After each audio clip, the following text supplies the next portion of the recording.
Y bien, estamos ahora con José Ugaz. José Ugaz, como sabemos, es un distinguido jurista y es miembro de Transparencia Internacional, que tiene un mecanismo de seguimiento de la Convención Interamericana de Lucha contra la Corrupción, que es una convención que el país ha firmado, me imagino, efectivamente, pero que tiene reuniones y hay informes sobre los países, sobre el estado de la implementación de esta convención. José, ¿cómo estás? Buenas noches. Buenas noches. Bueno, esta Convención Interamericana contra la Corrupción, ¿qué establece? ¿Un conjunto de estándares que los países deben reunir? ¿En qué consiste? La convención es un pacto que se firmó en el año 1996 por varios estados de América. A la fecha son 33 países, prácticamente todos los que han suscrito la convención.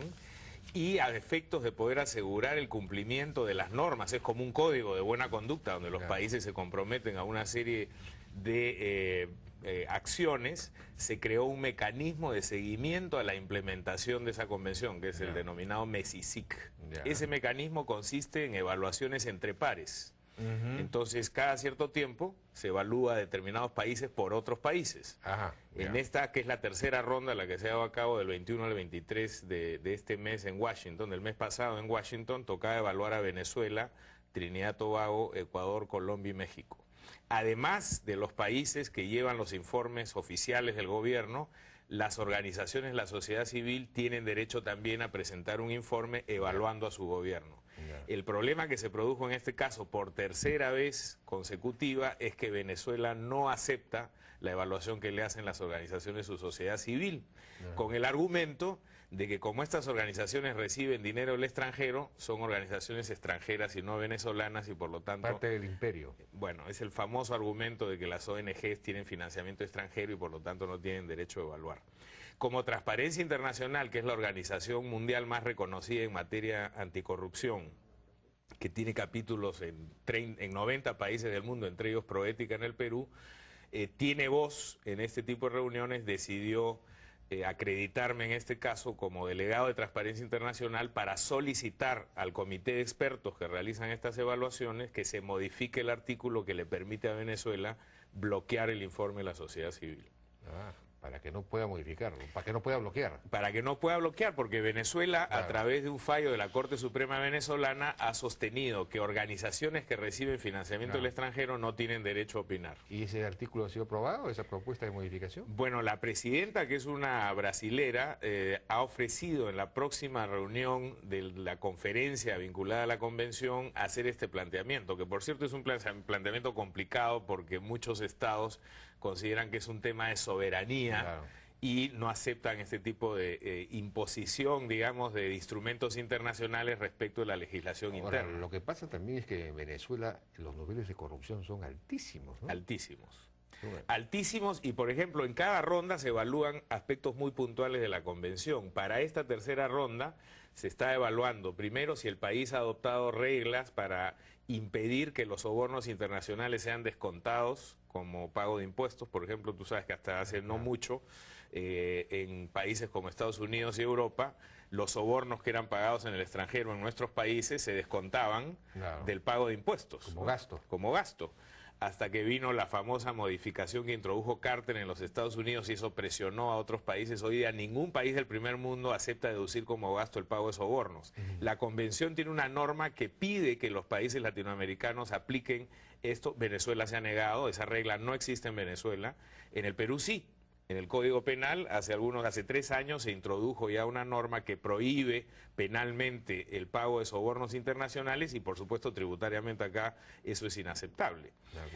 Un segundo mecanismo que se ha evaluado es las medidas adoptadas para prevenir el soborno entre funcionarios públicos. En tercer lugar, la introducción del delito de enriquecimiento ilícito como una fórmula de prevención para los actos de corrupción de funcionarios públicos y todo el tema de compras y declaraciones juradas. Por ejemplo, en Venezuela, que hay más de 350.000 funcionarios en una determinada área del sector público, solamente se han evaluado 16 declaraciones juradas en el último año, ¿no? Lo cual quiere decir que realmente no hay una voluntad política para tratar de implementar los mecanismos de la Convención. Sí, pues bueno, ahí parece que hay todo un conjunto, digamos, hay todo un sistema de negociados en torno al gasto público, a las obras públicas, a las compras, porque todas estas empresas expropiadas compran pues alimentos, compran, y hay un montón de empresarios vinculados al gobierno que se benefician junto con funcionarios del gobierno, la famosa boliburguesía, ¿no? Bueno, el informe que hacen las organizaciones venezolanas de su gobierno en esta materia es lapidario, ¿no? Si ustedes pueden entrar, cualquiera de ustedes, a la OEA y buscar, ahí está colgado el informe, aunque no ha sido oficialmente aceptado a través de Transparencia Internacional, aparece el informe de Venezuela y efectivamente todos estos problemas vinculados al crecimiento del aparato estatal por un lado, al oscurantismo con el que se manejan los negocios del Estado en materia de compras, a la falta de transparencia para la adopción de medidas gubernamentales, lo que ha traído como combinación, como dice un experto anticorrupción, donde hay monopolio y poca transparencia, la corrupción se dispara y eso parece ser que es lo que viene ocurriendo en Venezuela, ¿no? Bueno, ahora, estos informes son informes que evalúan el cumplimiento de ciertos estándares, de ciertas normas que deben ser adoptadas por los estados, pero no están evaluando los niveles de corrupción internos efectivos. No, lo único que el MESICIC pretende evaluar es el cumplimiento de los estados para la adopción de las normas que trae la Convención. La Convención dice, los estados partes deben criminalizar, considerar como delito el enriquecimiento ilícito. ¿Qué países han cumplido con incorporar ese delito a sus códigos penales? Por ejemplo, Venezuela no lo ha hecho y algunos otros tampoco. Los países deben establecer como mecanismo de prevención un sistema electrónico de compras. ¿Qué países han cumplido con eso? Y se van evaluando punto por punto todas las previsiones que trae la Convención. Y en el caso del Perú, ¿cómo estamos en cuanto a cumplimiento? Nosotros en términos formales estamos bastante bien. El Perú ha ido paulatinamente incorporando desde regímenes anteriores, incluso desde que suscribimos la Convención, prácticamente todas las previsiones de la Convención. Hemos creado una unidad de inteligencia financiera, hemos introducido el delito de enriquecimiento ilícito, tenemos también una serie de mecanismos antilavado, hay a través de Consucode una serie de mecanismos para efectos de que las compras sean cada vez menos corruptas. Pues electrónicas, pues no, la subasta inversa. Exactamente. Y el tema de las declaraciones juradas para los funcionarios públicos, que también es ley, y la Contraloría recientemente ha venido poniendo énfasis en esto. Pero los informes no oficiales del Estado peruano evidencian que entre la letra y la práctica también hay una gran distancia. Entonces, no solamente se trata de hacer una verificación formal de lo que hemos incorporado a nuestra regulación interna, sino cómo estamos cumpliendo con nuestras propias normas. Y ahí sí, la evaluación es deficitaria, ¿no? Ahora, hablando de códigos de ética o ciertas normas, digamos, de lucha contra la corrupción, había este movimiento dentro de los estudios de abogados y junto con gerencias legales de empresas importantes para dotarse de un código de ética común que fuera en buena cuenta una suerte de pacto contra el soborno, para no tener que, porque hay pues estudios que sobornan pues al Poder Judicial, otros que tratan de no sobornar, pero ya dejan de ser competitivos. Pero entonces ya eso se ha instaurado pues como una práctica normal. A todo nivel, además, ¿no? No solamente los grandes estudios, el sistema funciona así. Entonces, eso no avanza, digamos, creo que entiendo que ese código está prácticamente formulado, pero no es firmado, no lo firman. Bueno, en esa materia han habido varios intentos. El primero fue el de Proética por tratar de sentar algunos estudios representativos para llegar a un pacto de integridad. No se pudo avanzar mucho cuando se trató de determinar quién iba a sancionar y cómo iba a sancionar.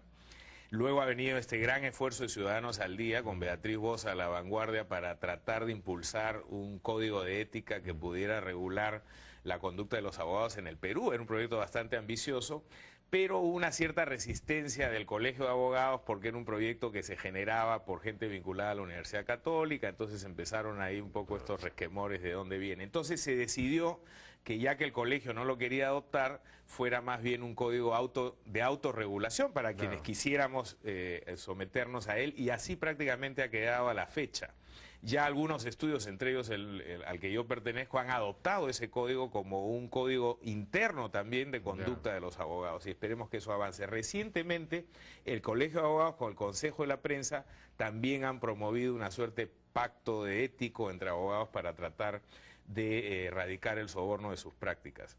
Yo diría que este código promovido por Ciudadanos al Día es sumamente integral, creo que es bastante moderno porque el anterior código es un código que ha caído en desuso hace mucho tiempo y esperemos que vaya tomando cuerpo, por lo menos como mecanismo de autorregulación entre quienes creemos que hay que apuntar a un ejercicio decente de la profesión. Sí, pues eso sería extraordinario, que se forme una comisión de seguimiento, del cumplimiento de... Habrá que pedirle a la OEA un poco que comparta su expertise. Bueno, José Ugas, muchas gracias por su participación Gracias. en La Hora N.